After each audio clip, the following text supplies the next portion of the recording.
Bonjour à toutes, bienvenue dans ce nouvel épisode hors série Nos cycles dédié à l'absence de cycle chez la femme. Un format d'épisode conçu pour les femmes souffrant d'aménorrhée secondaire par des femmes souffrant ou ayant souffert également de cette absence de cycle.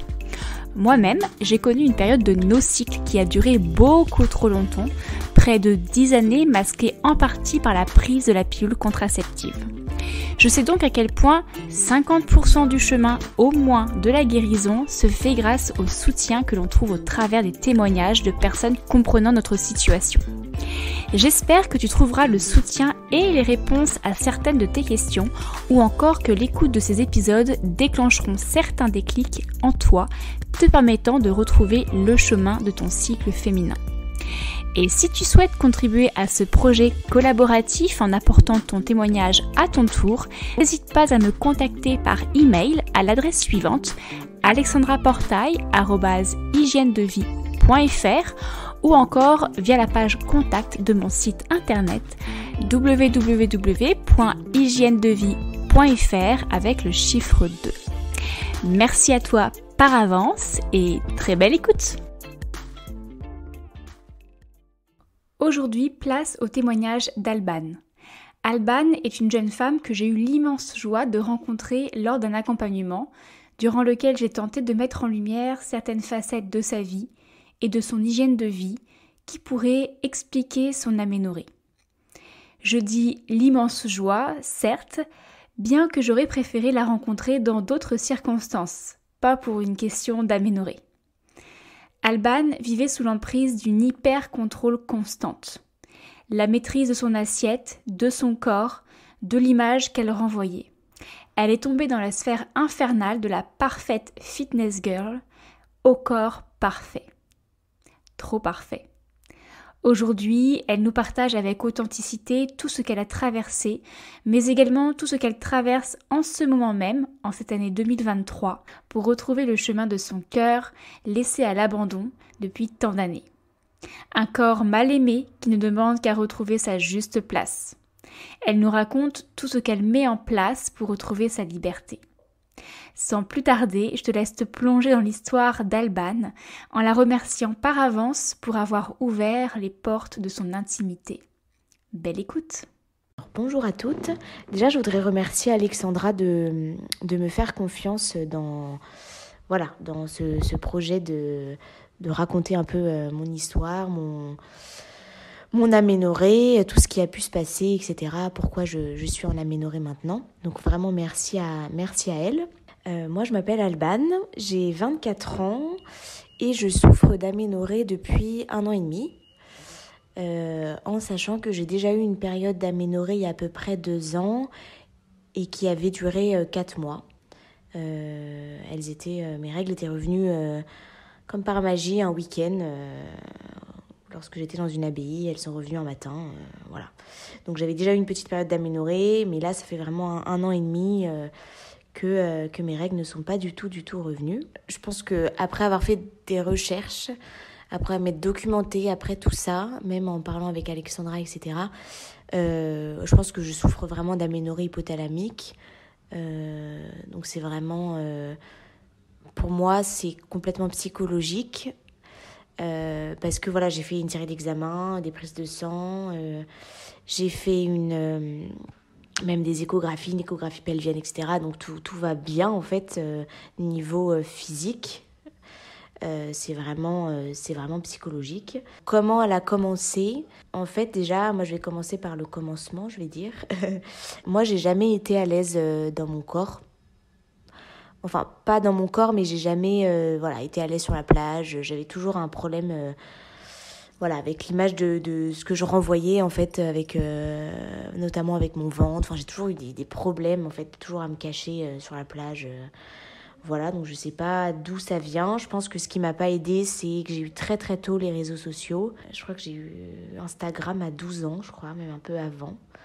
Au tout début, en fait, d'Instagram, j'ai commencé à la voir. Et voilà, donc c'est très vite on est très vite dans un engrenage où on passe son temps à se comparer à tous les mannequins, toutes les personnes, toutes ces femmes, avec pas un pet de gras, avec les cuisses qui se touchent pas, avec un ventre hyper plat, voilà. Donc ça, je pense que ça n'a pas aidé non plus. Après, je pense que j'ai toujours eu un terrain un peu fragile là-dessus. Parce que, voilà, moi j'ai 2 sœurs et elles n'ont pas du tout été, même mes amies, j'ai des amies, elles sont pas du tout comme ça. Je pense que ouais, j'ai un petit terrain, comment dire, un peu fragile en fait sur l'image que je renvoie. Voilà, il faut toujours que je sois appréciée des gens. Ça a toujours été comme ça en fait, hein.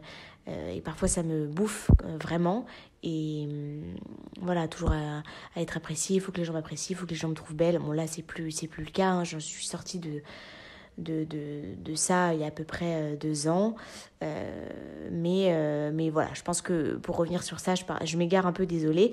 Les réseaux sociaux n'ont pas aidé, ça c'est sûr. Et puis après, j'ai commencé à...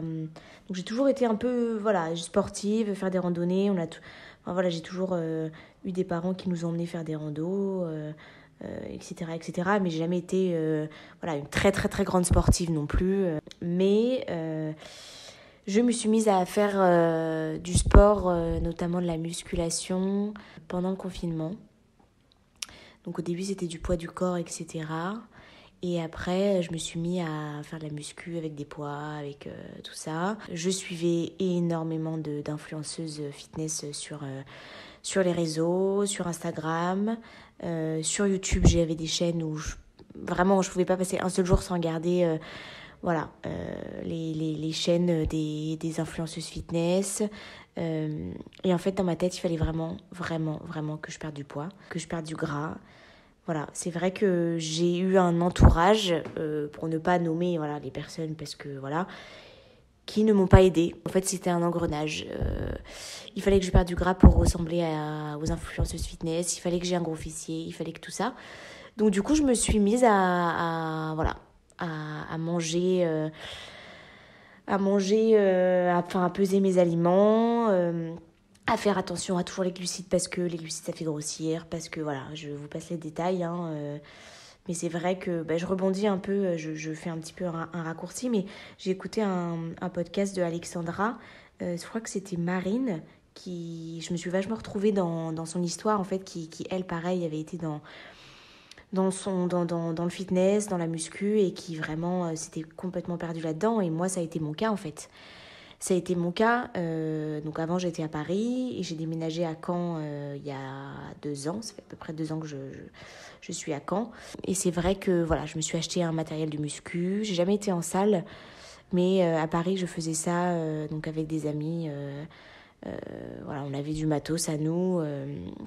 Donc on faisait ça avec tous nos poids, etc. Après, moi, quand j'ai déménagé à Caen, j'ai acheté du matos, j'en ai eu pour 500 € je crois, de tout mon matos.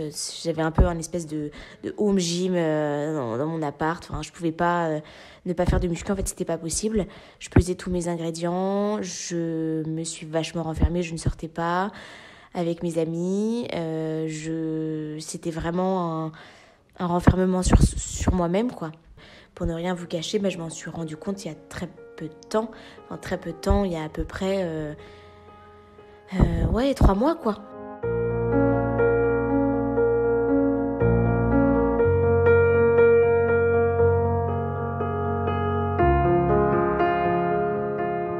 Un peu plus, 3-4 mois, que je me suis dit, mais en fait, il faut que tu arrêtes tout ça, quoi, parce que là, t'es en train de te bousiller la santé.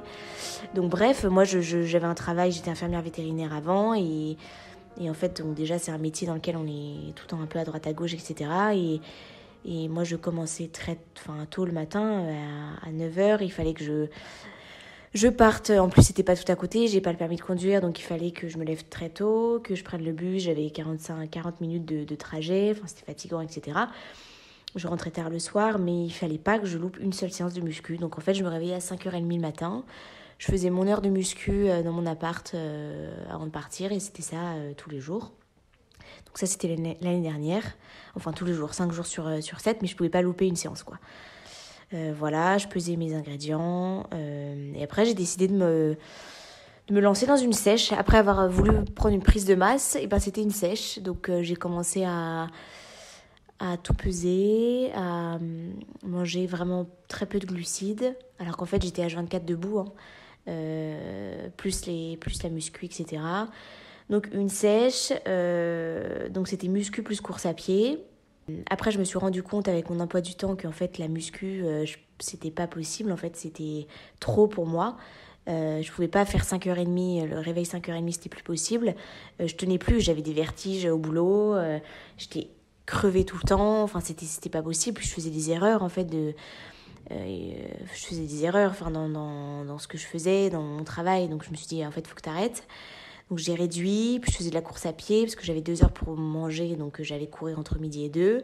Et puis après, j'ai commencé à arrêter la musculation et à me mettre un peu à tout ce qui est fitness. Donc fitness en continuant avec des poids, un peu crossfit hit, hit pour perdre du gras, enfin tous ces trucs-là à la mort moelle-neu, hein, désolé du terme.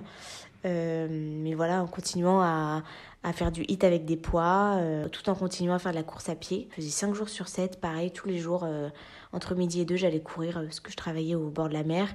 Donc j'allais courir 45 minutes, 1 heure avant de reprendre le boulot.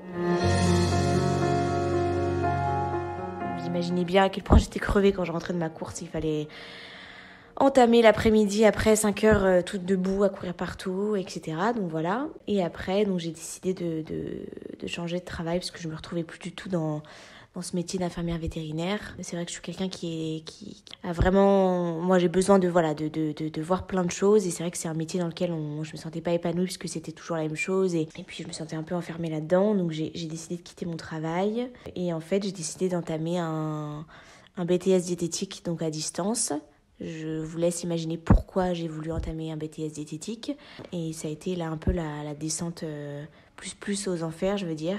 Donc là, j'étais en train de creuser encore plus bas, en fait, dans lequel j'étais. Donc j'ai commencé à entamer un BTS diététique. J'ai eu la chance d'avoir une rupture conventionnelle, donc j'ai pu avoir le chômage à côté de ça. Et en fait, je me sentais vraiment pas bien, quoi. Je me suis dit, mais qu'est-ce que je fais, en fait? Et pourquoi tu veux faire un BTS diététique? Et donc, j'avais acheté tout mon matériel pour faire mon BTS. Donc, c'était un BTS à distance. Et donc, à côté, pour moi, c'était... En fait, le sport, pour moi, c'était... Il fallait que je trouve un... Voilà, il fallait pas que je pouvais pas ne pas faire de sport. Donc, c'était vraiment... Je me levais le matin, pareil, hyper tôt. Je faisais mon heure de hit ou de fitness. Toujours dans le but de perdre du poids.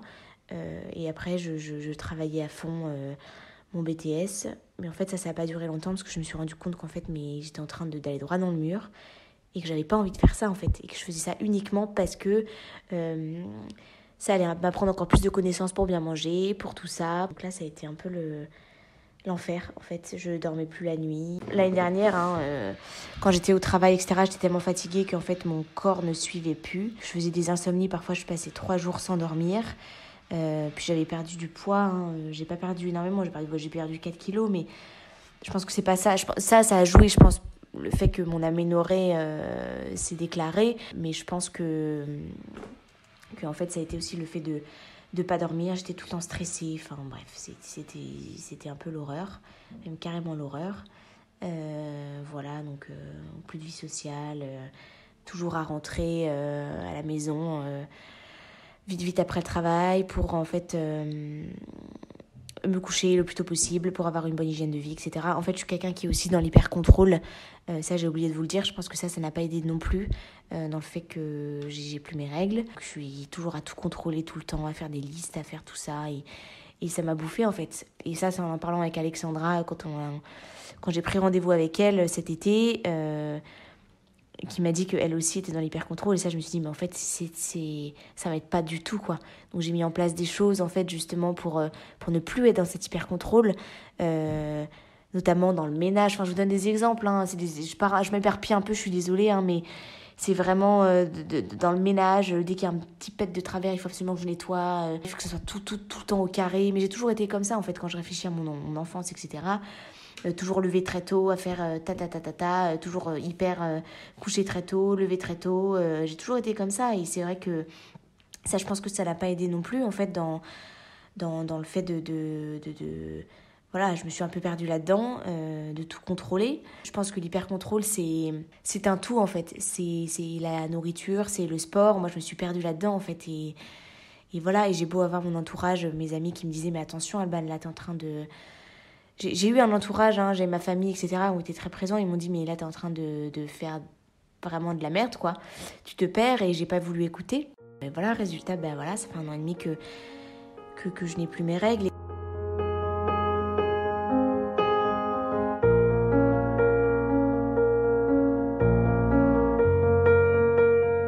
Ça me pèse énormément. Au début, c'était très chouette parce que voilà, on a plus mal au ventre.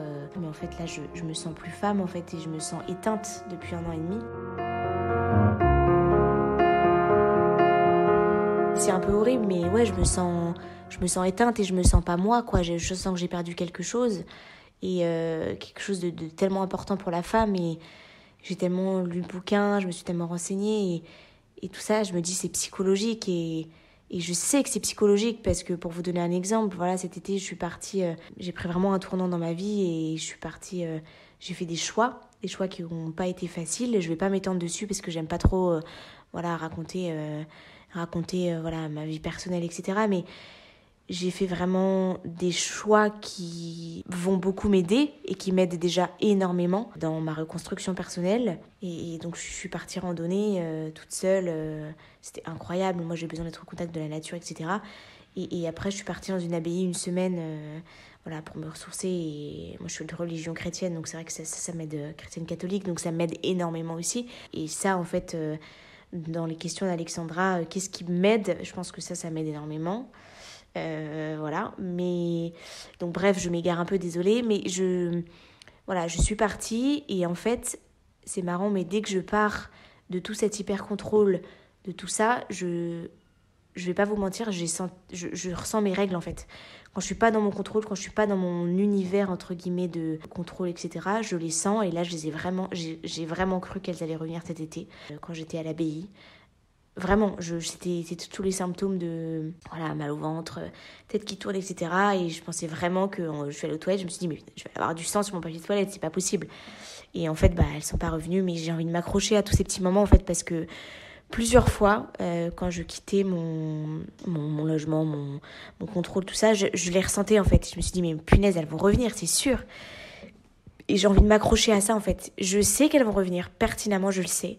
Il y a une période où je me disais mais en fait c'est fini, quoi, tu vas pas avoir tes règles, mais en fait en écoutant tous ces témoignages de femmes, notamment les podcasts de Alexandra, je me dis mais en fait elles vont revenir. J'ai envie de m'accrocher et je sais qu'elles vont revenir et voilà, et je suis pas seule en fait là-dedans. Il y a beaucoup de femmes qui ont eu cette aménorrhée comme moi et je veux m'en sortir et je vais m'en sortir. Et j'ai déjà mis en place des choses, notamment voilà, ce que je vous disais, des choix que j'ai pu faire cet été. Là j'ai fait un choix d'aller marcher seule pendant 3 mois sur les pas de Saint-Jacques-de-Compostelle. Et ça va être incroyable et je me sens tellement en paix avec cette décision et je ressens en fait vraiment le besoin de partir, de me retrouver avec moi-même, voilà, en fait, juste de prendre soin de mon corps, en fait, que j'ai tellement négligé, de ressentir mon corps, et c'est pour ça, en fait, depuis cet été, je pars faire du vélo, je pars marcher, le sport, je l'ai un peu mis de côté, entre guillemets. Enfin, le sport, je continue à marcher, je continue à faire du sport, mais autrement. La course à pied, bon, déjà, la musculation, j'ai totalement arrêté. Et ça a du sens pour moi, en fait. Je me dis, mais Alban, t'es en train de te reconstruire. Regarde tout ton matériel de muscu que tu revends. Mais c'est incroyable, mais jamais j'aurais pensé revendre ce matériel. Pour moi, je l'emmenais partout, enfin, je pouvais pas déménager sans, enfin bref, ça m'a beaucoup enfermée. Et là, en fait, j'ai tout revendu et là, je m'achète vraiment du matériel de randonnée parce que je me sens tellement bien quand je randonne et c'est pas de Saint-Jacques, ça a été une évidence pour moi. Cette question de Alexandra, ce que vous avez mis en place ou ce que vous avez mis en place pour essayer de retrouver votre cycle, c'est vraiment essayer de plus être dans l'hyper-contrôle. Il y a des moments où je retombe, ça c'est sûr. J'ai beaucoup changé, c'est arrivé très très vite tout ça, mais j'ai beaucoup changé sur plein de choses. Je sors, j'ai l'impression de revivre en fait. Même mon entourage me dit mais t'es beaucoup plus épanouie et c'est vrai que ce que je disais à Alexandra, j'ai l'impression de ne pas avoir ri depuis 1 an et demi, quoi. Un vrai rire, quoi. Je veux dire, un rire, un éclat de rire, tout ça. Et là, je suis en train de me reconstruire et je fais de la marche et je me dis, mais merci, j'ai un corps qui marche, quoi. J'ai un corps qui bon, à part cette aménorrhée, mais il faut que je prenne soin de ce corps, quoi. J'ai 2 bras, 2 jambes, j'ai un cerveau qui fonctionne, je suis moi, en fait. Et trop de moments où je me suis pas acceptée et là, j'ai vraiment envie de me retrouver, quoi. Je veux que ça s'arrête.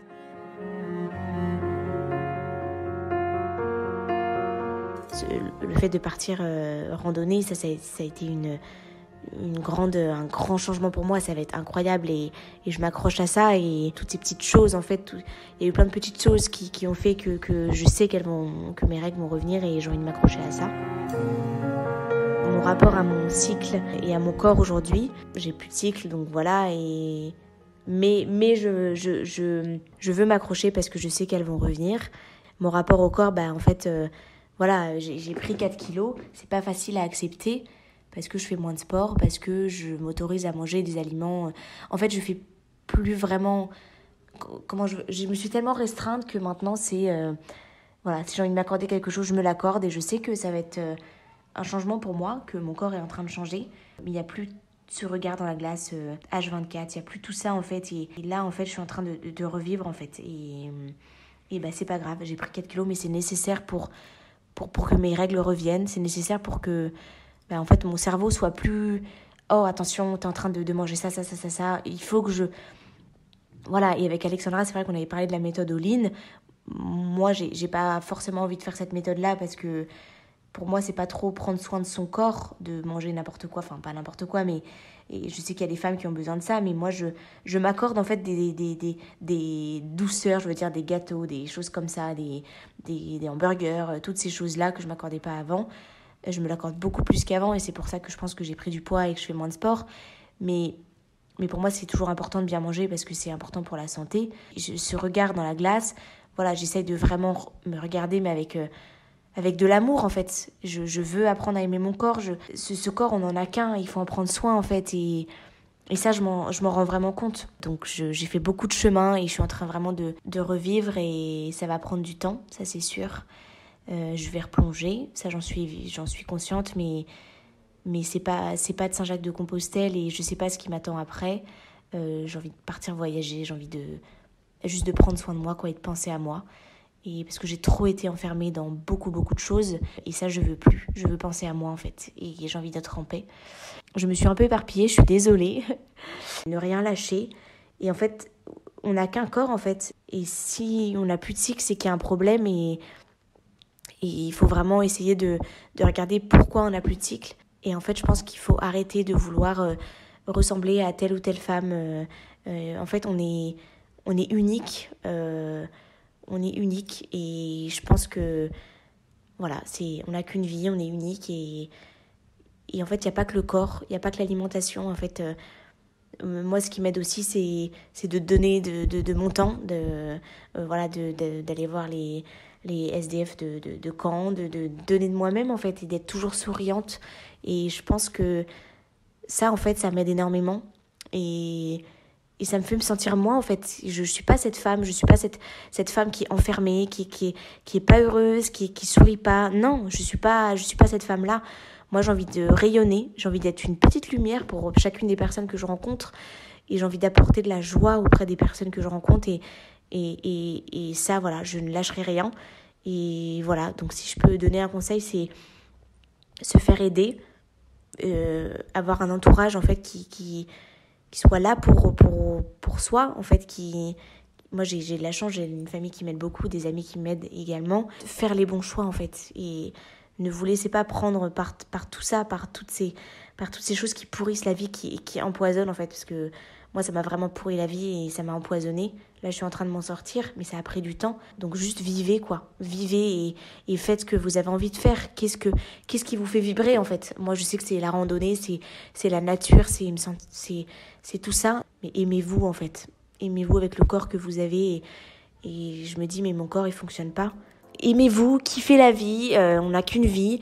Être souriante, être bienveillante, voilà, pour moi c'est ce qui va m'aider. Et c'est comme ça que je me sens bien. Donc merci à tous, merci Alexandra encore pour sa confiance. Je vous souhaite à toutes de trouver en fait ce qui vous fait vibrer, ce qui vous aide à retrouver son cycle et son corps de femme en fait tout simplement. Donc je vous embrasse toutes et à très vite.